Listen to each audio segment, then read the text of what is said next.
Bismillahirrahmanirrahim. Assalamualaikum warahmatullahi wabarakatuh. Selamat siang teman-teman. Halo, bagaimana kabarnya? Semoga kita semua dalam keadaan sehat walafiat dimanapun kita berada. Teman-teman, hari ini kita akan belajar kembali pendidikan agama Islam kelas 8, pertemuan minggu ke-11. Sudah tidak terasa ya teman-teman, kita sudah nyampe ke minggu 11 saja dengan materi yang sama, yaitu adalah tentang halal dan haram dengan tema Misi Detektif Halal menguak titik kritis kehalalan dan jajanan kita. Nah, teman-teman, sebelum kita memulai pembelajaran kita pada siang hari ini, ada baiknya kita menyiapkan dulu ATK kita, alat tulis kita, biar nanti ada pertanyaan, ada tugas, teman-teman bisa langsung mencatat. Dan adapun misi kita hari ini yaitu adalah tubuh sehat, ibadah kuat, menjadi konsumen cerdas yang menjaga kesucian jasmani dan rohani. Dan ingat kembali materi lalu teman-teman, yaitu adalah halal dan toyibah. Bukan hanya boleh dimakan halal, tapi harus baik, sehat dan bersih toyib. Tubuh adalah amanah dari Allah. Dan juga dengan syubhat, itu adalah barang yang samar atau ragu-ragu statusnya. Rasulullah SAW berpesan untuk menjauhi yang ragu-ragu agar agama kita terjaga.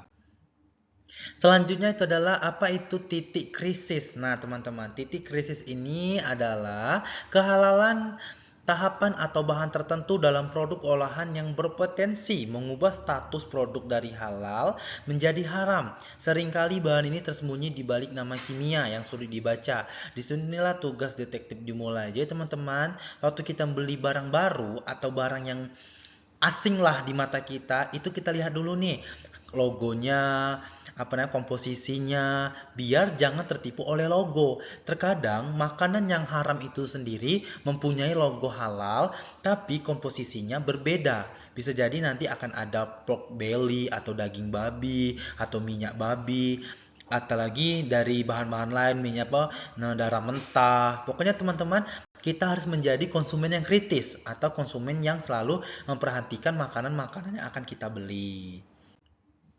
Selanjutnya itu adalah titik krisis 1, bahan hewani. Nih teman-teman, bahan hewani adalah yang langsung dari hewani, yang pembuatan langsung hewani. Yang perlu kita lihat itu ada pertama adalah gelatin. Sering ada di permen, kenyal, marshmallow, bisa berasal dari tulang sapi, halal atau babi yang haram. Sebenarnya kalau kita mau melihat makanan itu bisa kita kayak skeptis ya, berpikir kayak ini makanannya asing, halal nggak ya, halal ya. Itulah perlunya kita untuk mencari tahu makanan ini halal apa tidak. Dan biasanya gelatin ini biasanya tuh dia kenyal-kenyal kayak marshmallow gitu teman-teman. Misal kayak apa ya, kayak permen gitu kan, permen itu kan ada yang lollipop itu. Nah, dan ini bukan lollipop tapi dia gelatin, dia nggak terlalu manis kalau nggak salah. Dan yang kedua adalah lemak atau gaji, digunakan dalam biskuit atau margarin, harus dipastikan berasal dari hewan yang disembelih secara syar'i. Jadi ada hewan tuh yang dipukul-pukul sampai mati. Nah, itu nggak syar'i teman-teman, itu nggak syar'i. Jadi dimatinya itu bukan karena disembeli. Jadi kalau kita ikuti syarat syar'i Islam, hewan itu harus disembeli secara halal dan diatasnamakan oleh Allah Subhanahu wa taala. Yang ketiga adalah kuas bulu. Hati-hati kuas yang untuk olesan roti, kuas bulu babi, prestel atau haram digunakan untuk makanan. Jadi waktu mengoles-ngoles itu kan ngoles, misalnya kayak kita beli bakso bakar, itu kan ada kan tukang-tukang tuh ngoles-ngoles pakai bumbu-bumbunya. Itu perlu kita skeptis sebenarnya. Kita bukan mau tanya, Pak ini bulu dari apa, nggak mungkin kan, karena penjual juga bakal nggak tahu ya, saya beli di pasar. Tapi teman-teman cari tahu nih, biasanya di pasar itu pembuatannya dari mana dan dari produk mana gitu. Dan titik krisis 2 itu adalah kimia atau lab. Nah, ini perisa atau pelapor perasa ya teman-teman. Aroma daging atau buah kadang menggunakan pelarut alkohol atau bahan tarunan hewan. Jadi biasanya tuh dituangkan alkohol atau aroma daging tuh biar dia tidak busuk. Dan yang kedua tuh adalah pewarna. Pewarna merah karmin berasal dari serangga halal MUI, tapi ada pewarna lain yang perlu dicek pelarutnya.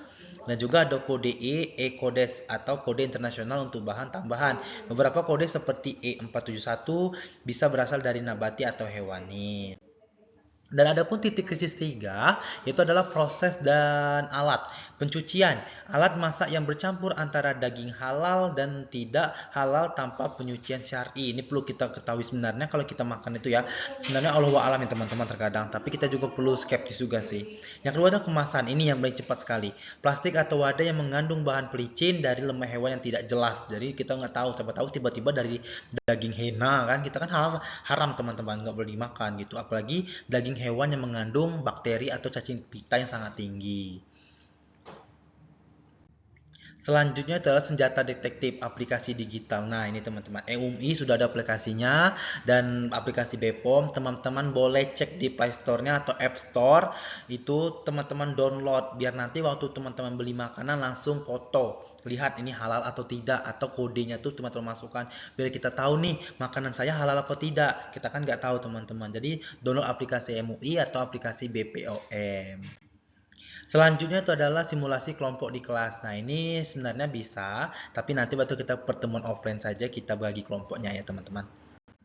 Nah, ini checklist detektif label. Ini bahan atau komposisi gelatin daging sapi halal. Elmusnya syubat berarti dari lemak babi atau lemak nabati kita nggak tahu, atau lemak babi haram. Alkohol 0,5% halal haram termasuk kategori khamar atau yang memabukkan. Jadi apakah pertanyaannya apakah boleh minum alkohol? Boleh, tapi dalam kondisi yang sangat-sangat mendesak. Misalkan kita tinggal di daerah dingin, tiba-tiba kita perlu menghangat tubuh, kita boleh minum khamar, tapi dikit, jangan sampai memabukkan. Nah, tapi kalau teman-teman sampai minum 2 botol, 3 botol memabukkan, maka jatuhnya haram. Tapi teman-teman ambil sedikit khamarnya, letakkan di air panas, terus diaduk-aduk untuk minum, untuk menghangatkan diri, itu boleh. Karena dia ada namanya, apa namanya tuh, alasan. Alasan kita bahwasannya kita boleh untuk menggunakan hammer. Tapi kalau udah habis 3 botol itu memang mau mabuk itu. Jadi nggak boleh teman-teman. Artinya ingat, alkohol 0,5% itu sudah termasuk haram. Termasuk kategori hammer atau memabukkan. Tapi kalau kita gunakan sedikit aja atau misalkan berapa tetes atau berapa itu, terus kita campur dengan air panas biar tubuh kita panas, itu boleh teman-teman. Berarti kita ada uzur, ada alasannya kita menggunakan khamar. Tapi jangan sampai memabukkan. Kalau sampai memabukkan, maka dia langsung beralih menjadi haram. Dan selanjutnya itu adalah wahai para rasul, makanlah dari makanan yang baik, baik atau halal, dan kerjakanlah kebajikan, sungguh aku maha mengetahui apa yang kamu kerjakan. Quran surah Al-Mu'minun ayat 51. Bahkan para nabi dan rasul saja masih Allah peringatkan. Wahai para rasul, makanlah dari makanan yang baik-baik atau halal dan kerjakanlah kebajikan, sungguh aku maha mengetahui apa yang kamu kerjakan. Quran surah Al-Mu'minun ayat 51. Ini sekelas nabi teman-teman. Sekelas nabi dan rasul saja masih Allah peringatkan untuk makanan yang baik-baik. Apa daya kita hanya manusia biasa ini. Wallahu a'lam bisawab. Semoga kita dalam lindungan Allah Subhanahu wa taala dan selalu diberi rezeki dan kelancaran. Amin ya rabbal alamin. Nah, adapun tugas misi, nah ini teman-teman, misinya sama seperti minggu lalu. Teman-teman cari nih sekitar rumah teman-teman, cek ada bahan apa saja di rumah, terus teman-teman scan yang ada di aplikasi tadi, terus dicatat ini termasuk halal atau haram, nanti kirim ke grup akan mendapat nilai tambahan. Oke teman-teman, mungkin itu saja pada minggu ke-11 ini tentang halal dan halalan toyiban, bagaimana cara kita untuk membedakan mana gelatin, mana hewani, mana nabati, dan ada pun kasus-kasus yang perlu kita ungkapkan dalam di lingkungan sekitar kita. Mungkin itu saya dapat sampaikan pada siang hari ini. Jika ada pertanyaan silakan chat japri saya atau di WA Group. Akhir kata, wabillahi taufiq walhidayah. Wassalamualaikum warahmatullahi wabarakatuh. Sampai jumpa minggu depan. See you, bye-bye.